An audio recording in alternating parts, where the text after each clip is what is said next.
Hello and welcome to From Bunkum to Bank. This presentation is a case study into the creation of an Australian neobank using Inflectra's SpiraPlan as the key tool. Hello there, I'm Peter Brackstone and I'm the sales manager for Inflectra Corporation in the Asia Pacific region, and I also run my own business, Influence IT Consulting. Both are managed from Brisbane, Queensland, Australia. Influence IT has had a 10-year relationship with Inflectra, and we're very proud to promote and support its business in the region.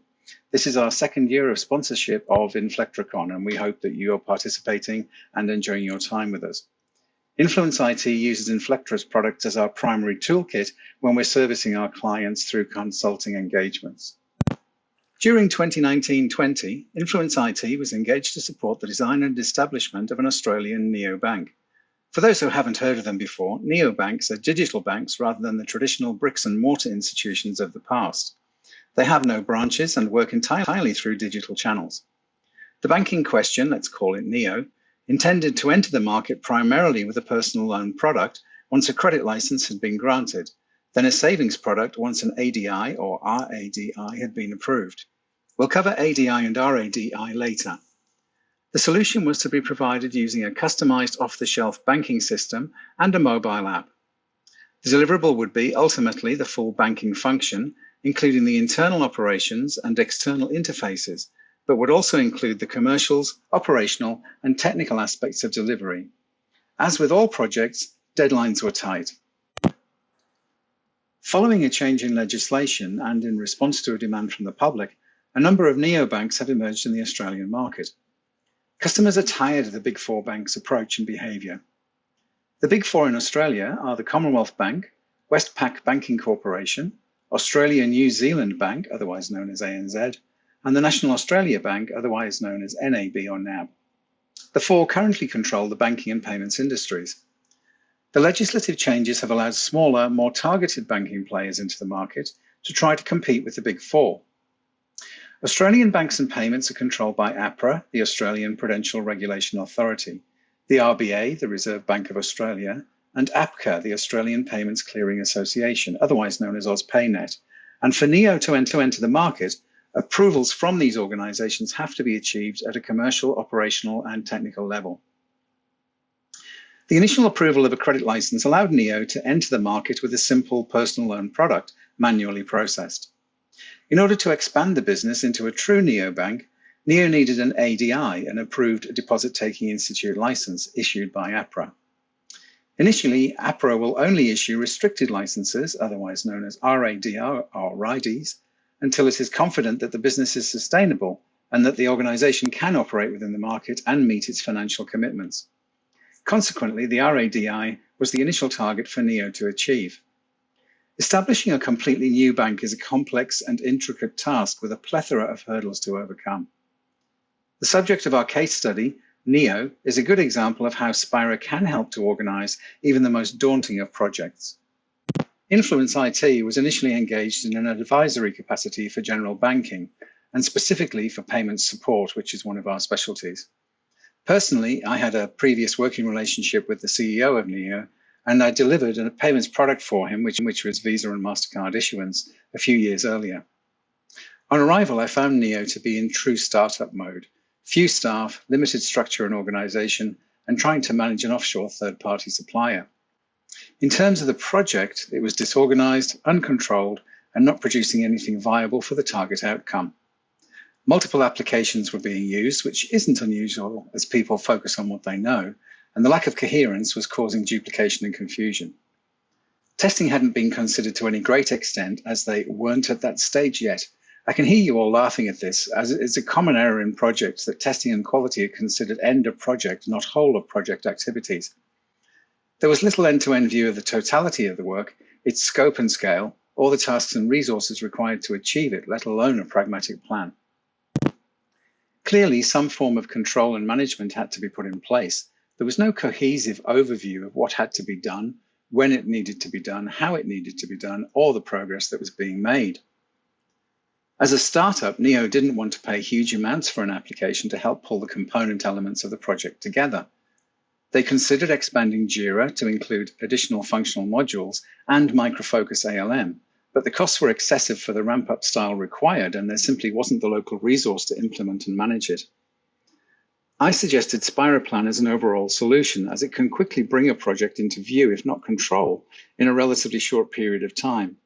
It can also impose a discipline on the resources which was needed and a degree of control that was urgently required. As Influence IT is the Asia Pacific sales office for Inflectra products, I was well positioned to provide the information and support needed to quickly get Neo on track. So why choose SpiraPlan rather than any other ALM in the market? Well, a centralized, coherent, accessible, and all-encompassing solution was needed, not a multitude of applications with modules bolted on.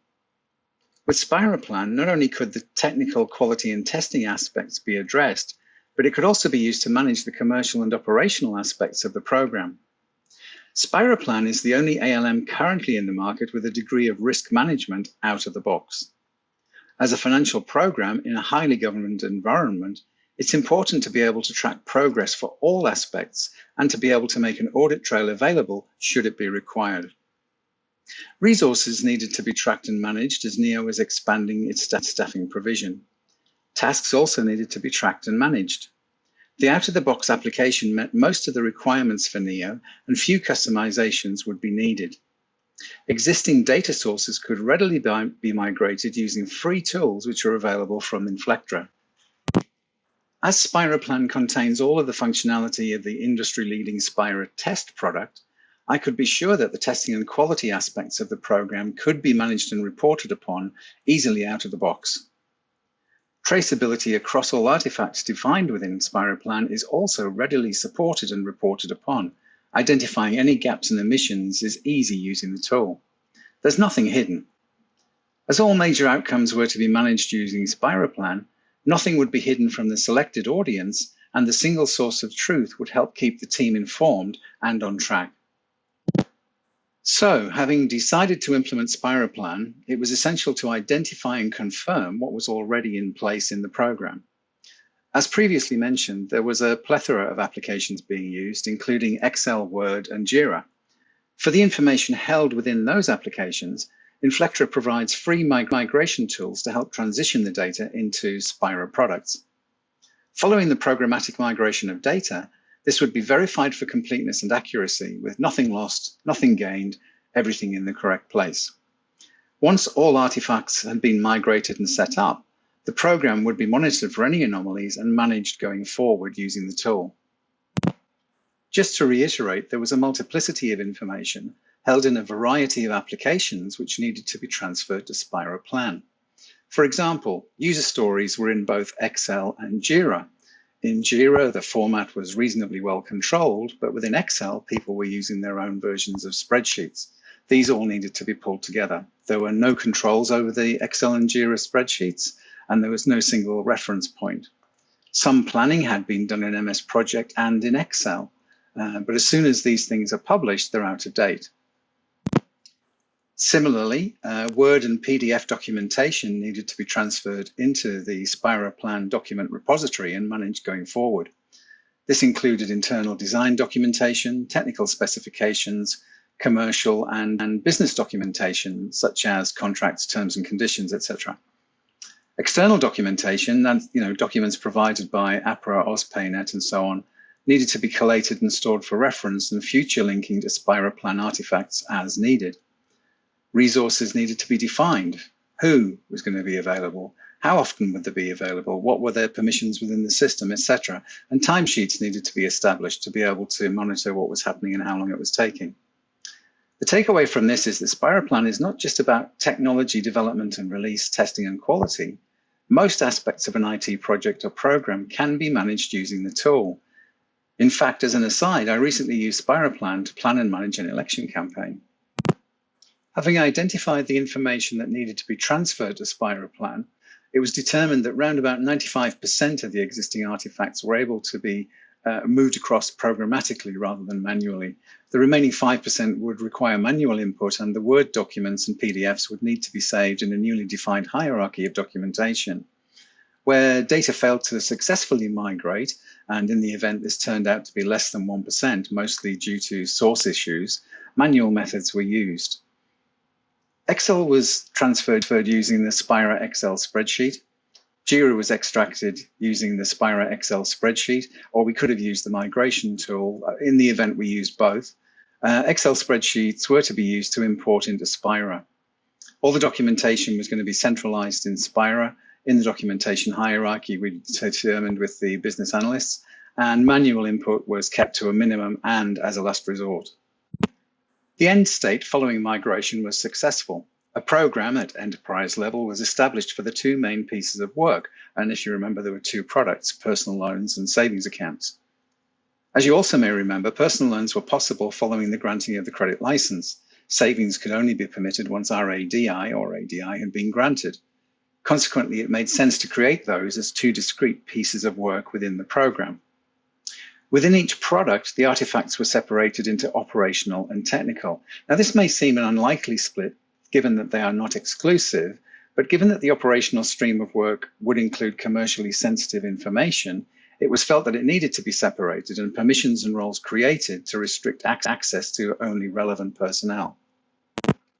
Without bursting into a rendition of the famous Beach Boys single, Inflectra migrations are good migrations. Inflectra's approach is to help its clients as much as possible. That's why there are free migration tools to help clients to move from legacy products into Spira as easily and smoothly as they can. Free integrations are also available, and there are currently 50 plus, to help other products to align harmoniously with Spira in a client's updated environment. There is even a Spira project backup and restore tool to help clients move from one Spira instance to another, which is especially useful for anyone moving from a local install to another local install or to cloud. A free SDK is also provided for anyone wanting to write their own integrations. Regarding setup, experience tells me that the key to a successful setup is to know what you want to do before you start. Whether you're using Spira in the cloud or a local installation, know how you want your product to run before you start to configure. That doesn't mean overthink it. Just understand how the tool works and how you want to use it. Talk to your team and learn from them how they've been working to that point, and then decide how you want to work going forward and align the two. Whilst configuration of product is easy, it's hard to change how your product will run if you are partway through the schedule. SpiraPlan can be used out of the box.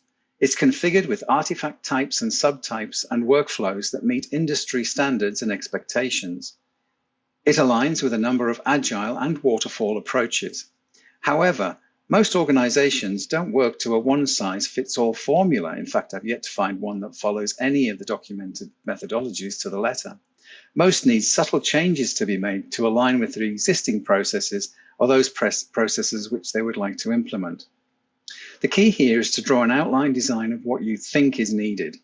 Talk to the team, they're the ones who are going to be at the sharp end of the project, and ask them what they need and how they feel the tool can help them do their work more efficiently. Build in their suggestions, and it will help their adoption of the tool. I've implemented a number of SpiraPlan environments over the years, and this current slide is my preferred order of activity to ensure that my SpiraPlan is set up correctly and I don't need to go back and change something later. I first create all the products that I need. That's the projects for the older members of the audience out there. I then create a program, and this is the enveloping environmental enterprise level of activity. So within SpiraPlan, I can report across all of my products at the same time. I verify that the requirements, tasks, tests, and risks workflows align with the organizational expectation. If they don't, then we make adjustments as needed. We establish releases if we know what they are at this point in time. We migrate the data and documentation from other sources. We create the testing structure, and we migrate any tests that we have from various product sources into Spira as well. We align the incident values and processing with organizational standards, again, adjusting as needed. And then we identify the reporting requirements. Now, Spira comes with an excellent selection of industry standard reports out of the box, but there may be some customizations needed. If customizations are needed, I would question them. And then secondly, implement any changes that you need to. You need to verify that everything you've migrated actually works. Make sure that everything is there, that you haven't lost anything, and that everything is in the right place, and then test that the workflows actually work. You need to test your testing product. Create the users and then set up any single sign-on if it's appropriate for your environment. For Neo, SpiraPlan needed customizations to workflow, defect severity and priority values, and inevitably some of the nomenclature changes were needed to align with the team's current understanding of the language used within the organization. Some changes were required to align with the third-party supplier's processes to avoid confusion with them, as the third-party supplier would also be accessing the SpiraPlan instance. All of the customizations needed were readily achieved through the administrator function, and as SpiraPlan allows for templates to be created and used, these can be developed away from any in-flight system to avoid interruption. Neo would not be using the release function of the product, and there would be no continuous integration being implemented for the plan. However, releases would be defined for planning purposes to align with the third-party supplier schedule. Later, as needs were identified, customizations to reports would be required, and we implemented them. Fortunately, all customizations can be accomplished by the client. Where the client's not resourced or skilled to perform the work, the service can be supplied by Influence IT or, if necessary, Inflectra in the US.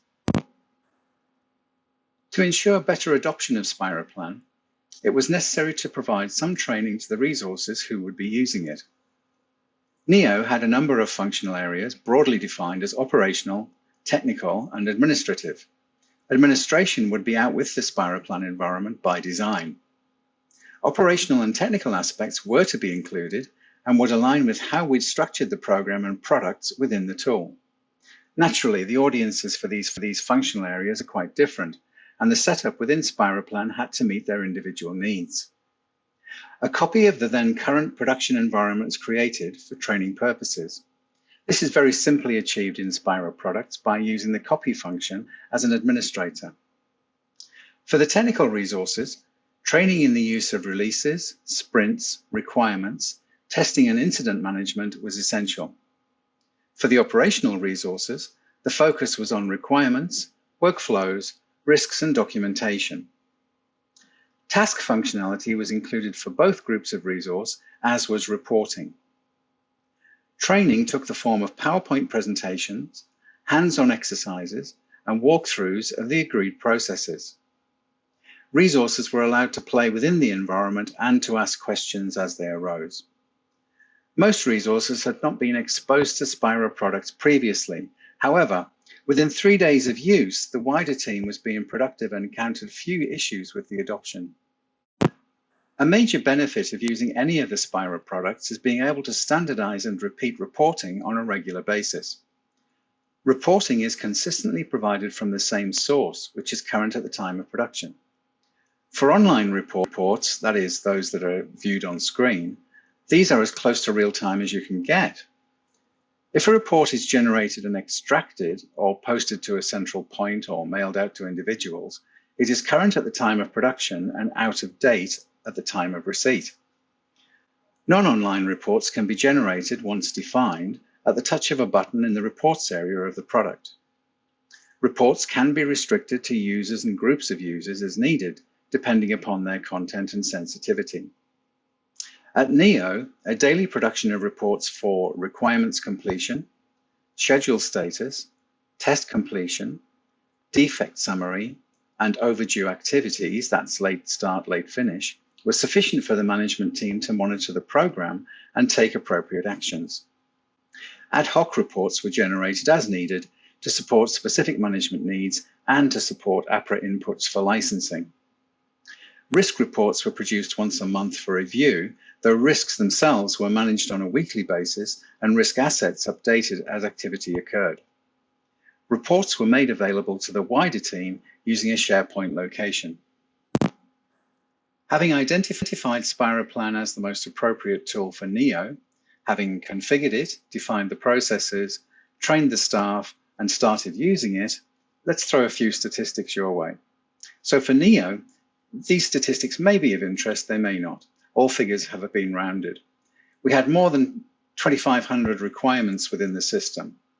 6,500 tasks were defined and completed, 25,000 tests were executed from 120 test sets and 6,000 test cases. 85 risks were defined and managed, and 26 resources were allocated to the project at peak, which excludes any of the offshore third-party provider people. As I write this presentation in August 2020, NEO is still awaiting the granting of its banking license by APRA. This has been further delayed as a result of COVID-19, as the bank had planned to launch in March 2020. Approval is now not expected until March 2021 at the latest, but hopefully it'll be sooner. SpiraPlan has proven its worth so far in providing a centralized, comprehensive platform for information for the entire team, both technical and operational. As NEO is implementing a third-party customized application, SpiraPlan has ensured visibility and transparency of activity and progress of the offshore team. With minimum training and support, NEO has adopted the platform successfully and is seeing a significant return on its investment. By following a proven implementation path, there has been very little reconfiguration required to support NEO. Inflectra's flexibility in supporting clients' needs to vary licenses as programs progress has proven invaluable to the business, especially as resource came on and were let go from the program as a result of COVID-19. Being able to manage the entire program from end to end in one product has helped NEO to make more informed decisions along the way and to provide evidence of best practice and progress to the regulatory authorities. Risk management has been more actively pursued by being part of the SpiraPlan product. Managing defects with the offshore third party has been more readily supported by the tool. Having a common source of information and information exchange has increased the resolution of identified issues. Nothing was omitted or hidden, and resources were able to focus on key matters. RSS feeds, email notifications, workflows with electronic signatures all helped keep the program resources informed and to keep the work moving forward. Instant messaging was very heavily used between NEO and the offshore team. All in all, the identification and implementation of SpiraPlan for NEO proved to be a very positive decision and an investment that will continue to provide returns into the future as the organization moves forward. No more Bunkum, much more bang. Thanks for attending this presentation. If you'd like more information on how SpiraPlan was used to deliver a neobank, especially the non-technical elements, please mail me at the address below. I'm happy to help where I can. I'm Peter Brackstone, and this has been a presentation for InflectraCon 2020.